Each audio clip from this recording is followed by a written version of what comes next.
So there's been a lot of questions lately around affection, and something we harp on about here at Good Dog Training is giving the dog the correct affection and monitoring your affection. So I thought I'd go through a bit of a practical demonstration on what that actually means.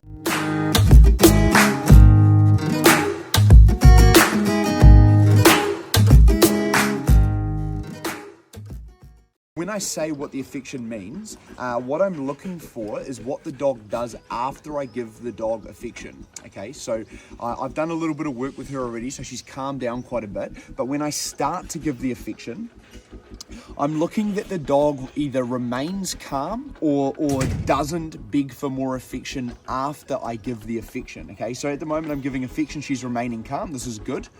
When I stop the affection, I don't want the dog to start snuggling into me, rubbing on me, leaning into me, pouring for affection, nuzzling me. That is not what I want, okay? If that starts to happen after I give the affection, that is something that needs to be corrected. And a correction for that can be something as simple as pushing the dog away. So it could be like kind of invading my space like this. All I would do is I would push her out with my hands, give her a bit of a shove. There, I just kind of pushed her booty a little bit. Teach her she doesn't get to invade my space. You can even see here, she's kind of cutting me off and her tail's lifted up and she's disengaged from me. That was the cause of the amount of affection I gave. Starting the whining, starting swinging her butt into me again. Oi, I'll just push her out again.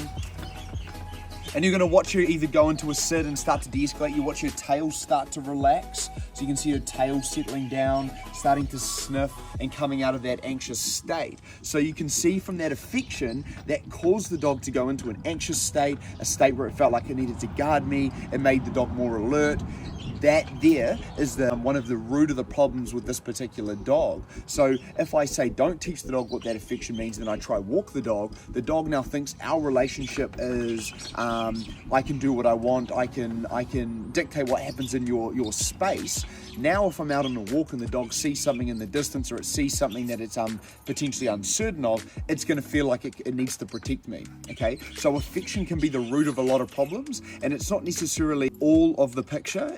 There's generally other elements of that, but affection is, say, 33% of the battle. And this is something that a lot of people struggle with, is because we get a dog as a companion animal that we want to give this affection to, which is perfectly fine. We just need to make sure we set these boundaries up when the dog's young, up until about 12 months, maybe even 14 or 16 months, remembering that you have that dog for potentially 10 to 15 years, and setting those boundaries up around affection is going to assure that you're going to have great success with the dog and you're not going to run into issues as you're going. So once I've got those boundaries set up, I can give the dog as much as affection as I want and be affectionate with the dog, but those boundaries remain. So if I do that big amount of affection, I never let the dog invade my space after. I never let the dog beg for more affection. That boundary needs to stay for the remainder of the dog's life.